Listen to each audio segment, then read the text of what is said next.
So just a little bit about who am I and sort of what sort of fuels me, first of all, I suppose, is first off, I'm a husband and father. I've got one child actually with diagnosed autism, Joyce, and then I've got another one who is going through assessments as well at the moment. So fantastic kids, but yeah, do add a few sort of challenges every now and again. And I'm a runner. I found very early on going through sort of the business growth period, and still to this day, that I needed an outlet for my own mental health. And running became that piece for me where I could just decompress and just get out there and so on. And I really sort of do believe in just getting that exercise and clearing the sort of the mind. The other piece is I'm a natural introvert who has had to sort of force himself or learn to be an extrovert. I do like my own time where I can just read and be on my own, but I have had to just get out there and really sort of be in front of sort of people. I'm extremely goal orientated. I break everything sort of down into different sort of tasks and I hold myself accountable to make sure I get that through. And I'm always looking at the long term, medium, and short term sort of goals to be able to get there, and extremely sort of people focused. I want to make sure everyone in the company has a purpose and is really sort of aligned to what our overall vision and goals are. And we just got Investors and People Gold, which I'm really proud about as a business because it really sort of highlights our sort of focus on sort of people there. And then the other bit is really passionate about securing the UK. And I'll go into a bit more about critical infrastructure and sort of our focus area there.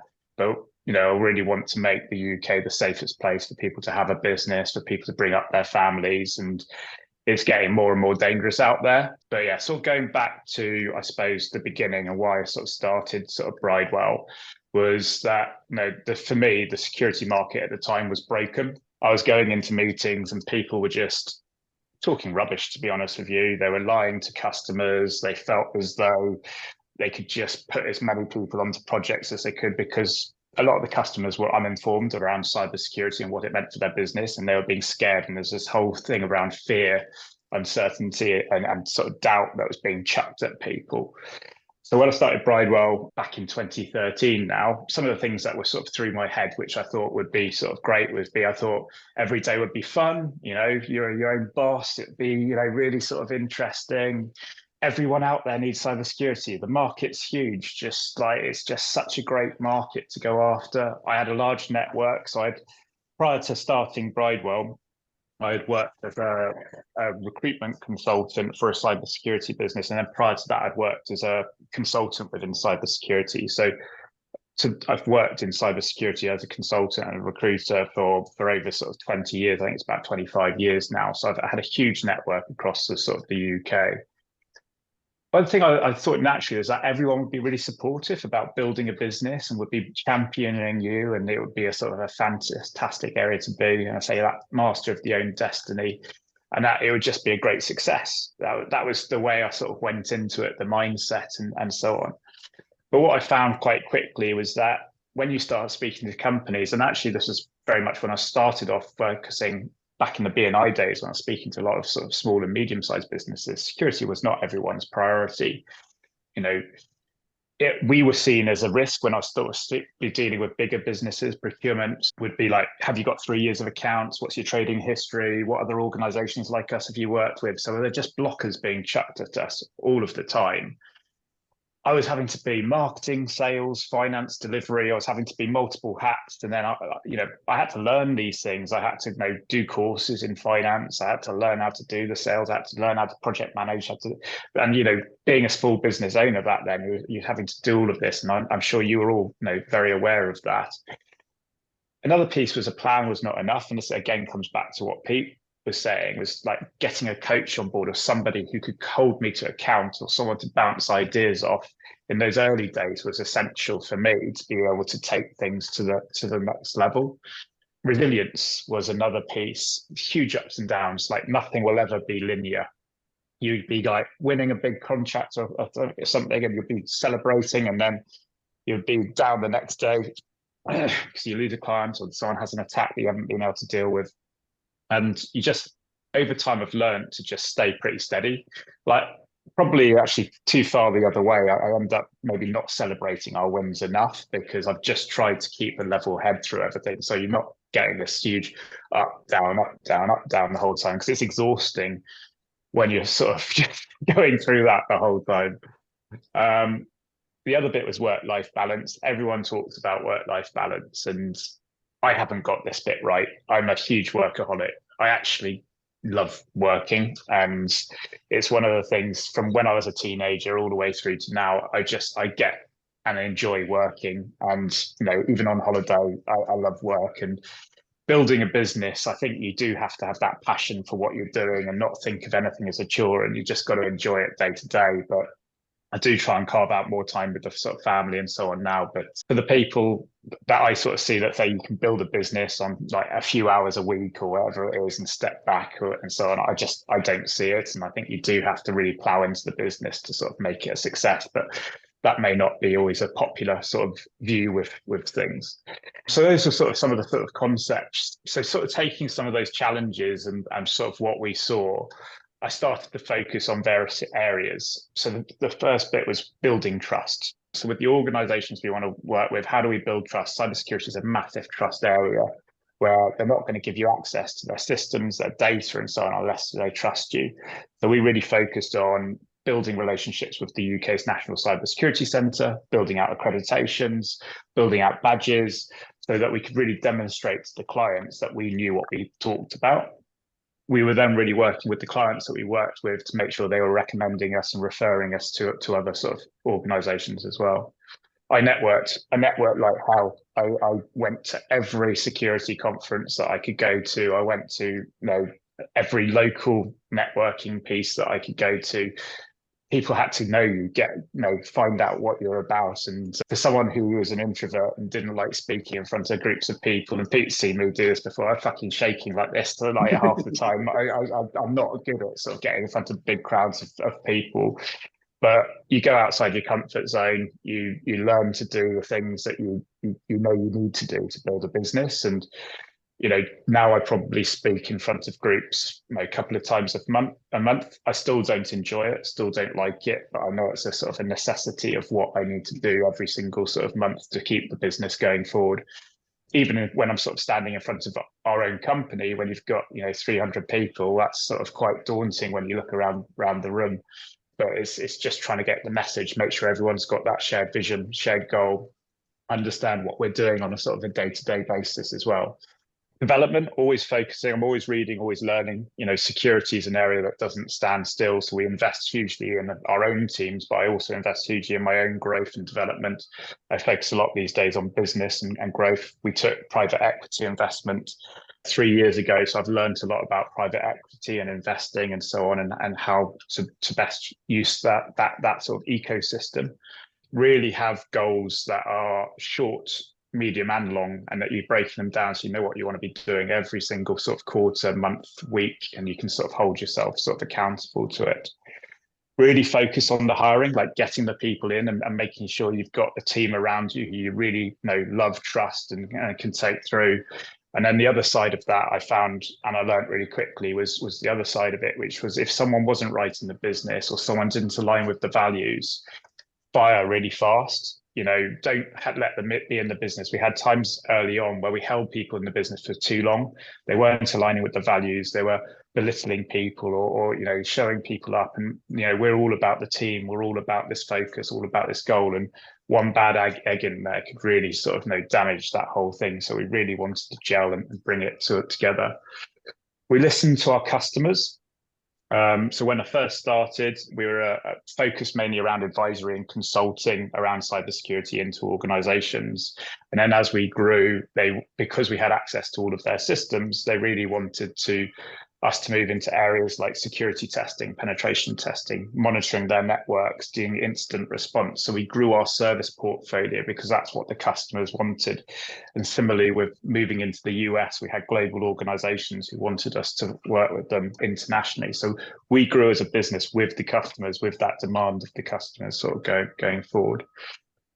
The other bit was really understanding our niche and where did we really want to focus. So those early days, I was doing trial and error with different markets, different pieces. And then we found critical infrastructure as a niche for us in the UK, organizations that really cared about security, doing it right, but weren't getting what they needed from what were large companies out there that didn't have the specific cybersecurity expertise that they sort of needed. So we created a niche within that space. The other bit was building resilience within the business, so everything wasn't reliant on me across sales, marketing, finance. So we're building out all of the different areas within the business so that if I was hit by a bus or someone else in the senior team was hit by a bus, we had that resilience through the business so we could really grow and scale the business through.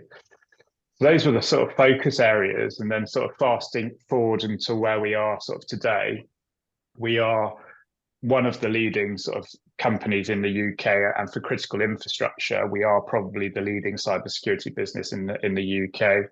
We work with the National Cybersecurity Centre, and we're the most accredited or assured organisation by the National Cybersecurity Centre. So that's going back to that trust bit. Working really closely with the UK's National Authority on Cybersecurity. I'm meeting with them every single quarter. We're feeding into them every single week. So we've got this really close partnership with the National Cybersecurity Centre. We demonstrate our own security and that we take that sort of seriously as well. We are one of the top partners with Microsoft.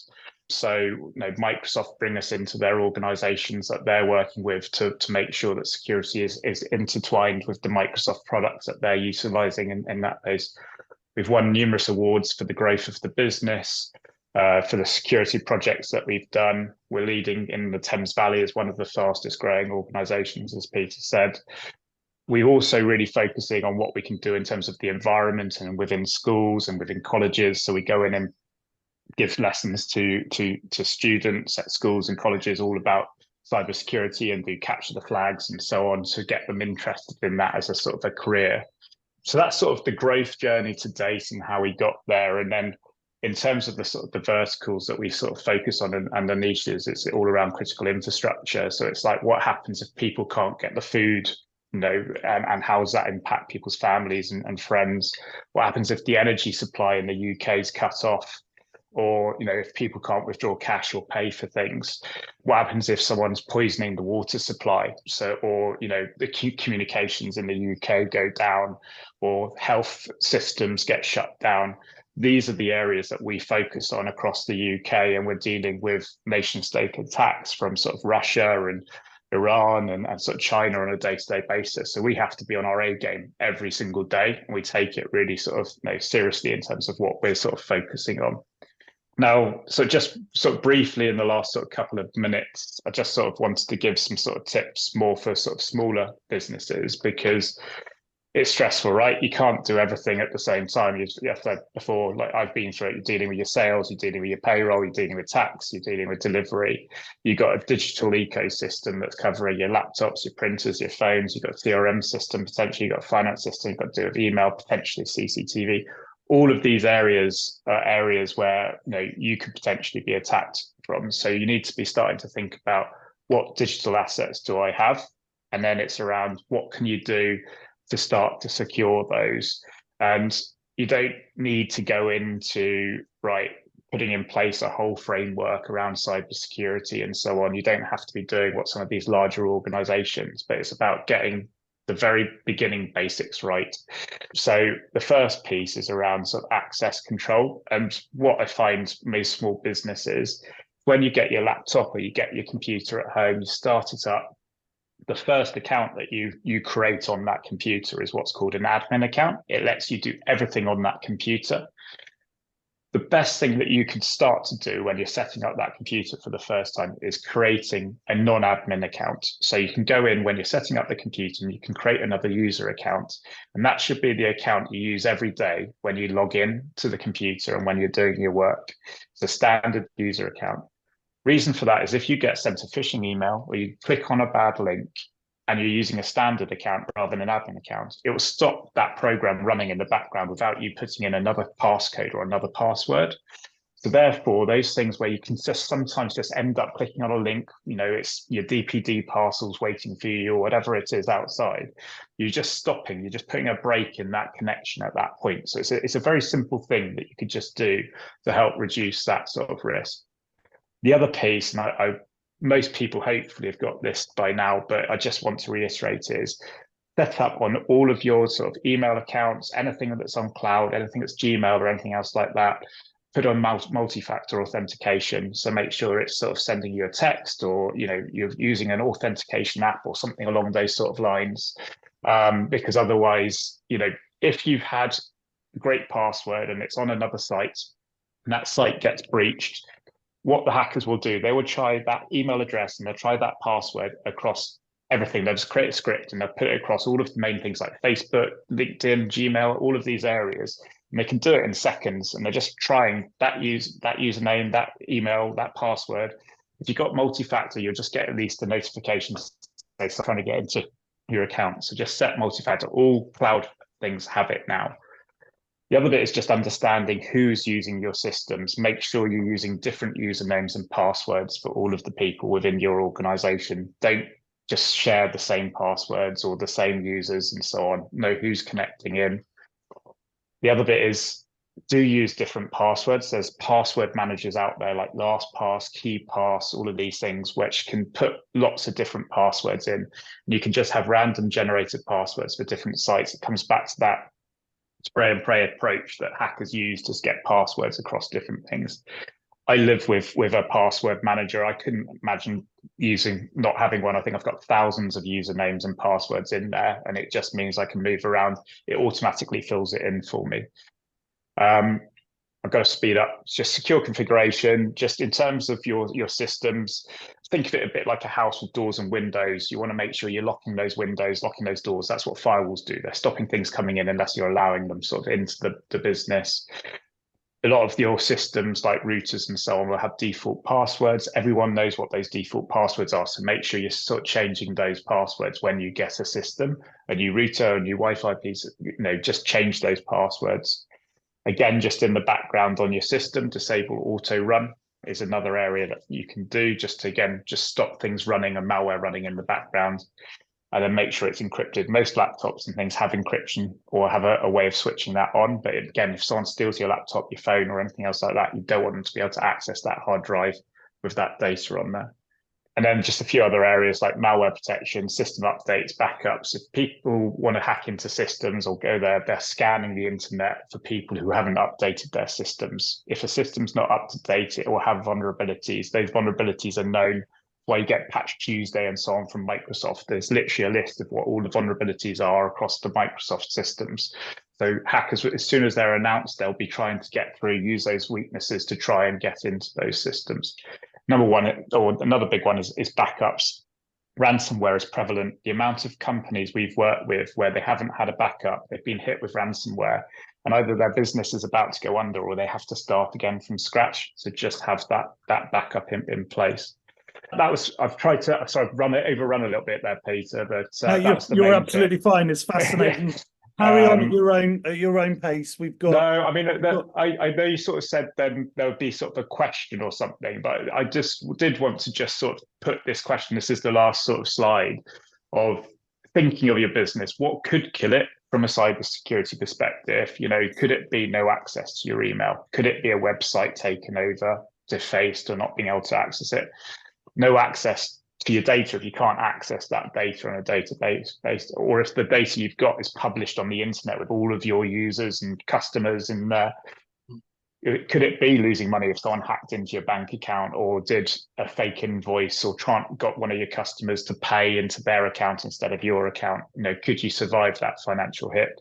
Or could your sort of reputation be damaged? So I just sort of want to leave with that sort of question around what could potentially kill your business, and do you feel like you've got the right sort of controls in place that if that thing that could kill your business, you've got a way of being able to recover from it, or you've got a right control in place that reduces that risk to the business? So sorry, that's a bit of a whistle-stop tour. I've gone a couple of minutes over. Apologies for that, but it's the first time I've done that talk. I've tried to sort of give a bit of a mix for you guys. So absolutely, it was awesome, and don't worry at all.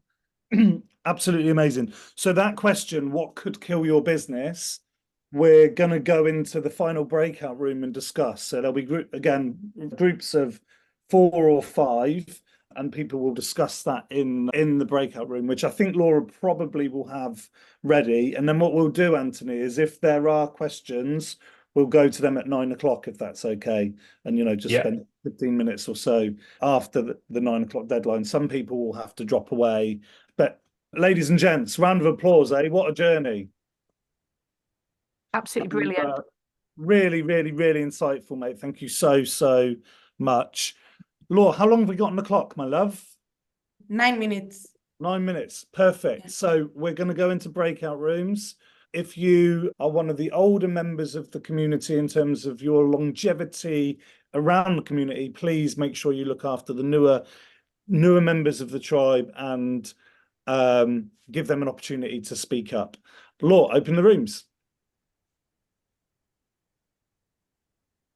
Where am I going? Room 1. Room 1, yeah. Thank you very much. I need to press stop.